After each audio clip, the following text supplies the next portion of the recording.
Hey guys, it's Jess and welcome back to my channel, A Card Day's Work. I hope you guys are having an awesome day. Today we're going to be sharing a video with the new Rainbow Funshine die set from Trinity Stamps. This is an adorable rainbow themed die set with coordinating pieces where you can create your own rainbows, and also has clouds and a sun for you to use there as well.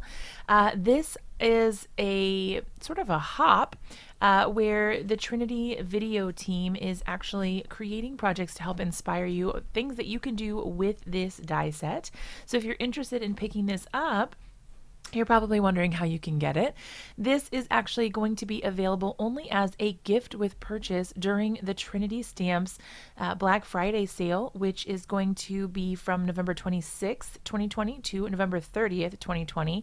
And it will only be while supplies last. You don't need a code when you check out, and you can only get one per customer. So if you are interested in snagging one of those, be sure to check out the Black Friday sale over at Trinity Stamps. I'll have everything linked down below for you so you can check it out.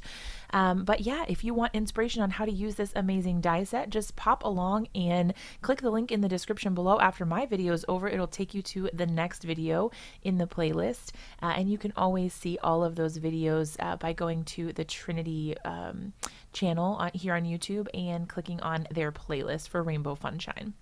So for this card, I decided that I wanted to go ahead and create my rainbow using obviously the die cut pieces. So I picked some of the brightest and most vibrant scraps that I had.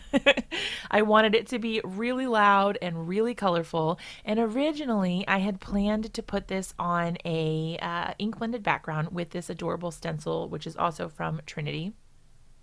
But I didn't really like that. I don't know, it seemed a little too busy for me. So when I started laying the Rainbow Funshine die on top, I was like, I don't know, this is a little too much. So I decided to try something different. So for the background, I'm using some Dina Wakley gloss acrylic sprays. And all I'm doing is taking the lid off and tapping the plastic part of the lid while it's over top of my project. This is just a piece of white cardstock cut down to A2 size. And then I'm just using a variety of different colors that I thought would look nice with the colors I cut from my cardstock. Now this is a yellow, a green, a turquoisey color, and a pink. And like I said, I'll have everything linked down below if you're interested in the exact colors that I've used. So once I was done getting my background all splattered up, I did go ahead and set that aside to dry. You're going to want to give it a little bit of time just to make sure that you don't smear it when you go to add anything to it or anything like that. And while that was drying, I added some foam tape to the back of this. This is just a double-sided foam adhesive, so it gives dimension to the things that you put it on the back of. And I wanted to pop the rainbow up off the card, so this was a really good choice for that. So I put a little bit on each of the clouds and some on the back of the rainbow itself. And that will give a dimensional effect when it's placed on top of my card. Now I'm using some black cardstock and the Hello Senti-mini stamp set from Trinity.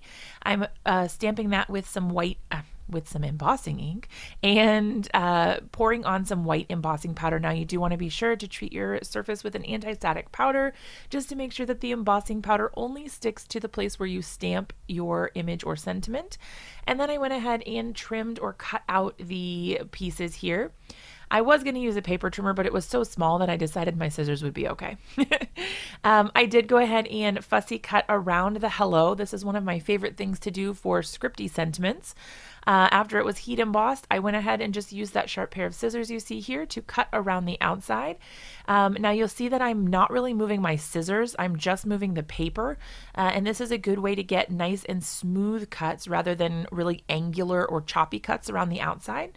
So definitely practice with that. It takes a little bit to get used to it, but it's definitely a good technique and it really helps. My background is all dry, so I'm ready to go ahead and assemble my card. I decided that I wanted to add a little bit of a border around my background, so I did go ahead and trim that down just a little bit. I wanted to mount it on a white A2 size card base, but I felt like the background would get a little bit lost because it was white on white, even with all those really fun colored splatters. So I used a piece of black cardstock, and I used my ATG, or Advanced Tape Glider. It's basically a giant tape runner to attach my background to the black cardstock. Then I did the same thing and attached the black cardstock to my card base. Again, that's a white A2 size card base, which measures 4 1/4 by 5 1/2. Once I was done with that, I started assembling the card.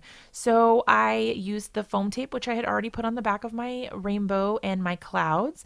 I attached those to the card, and then I went ahead and took my pieces that I cut out and used some liquid adhesive to attach those as well. Now I felt like the card needed just a hint of sparkle, so I did what I normally do, and I added just a couple of clear sequins.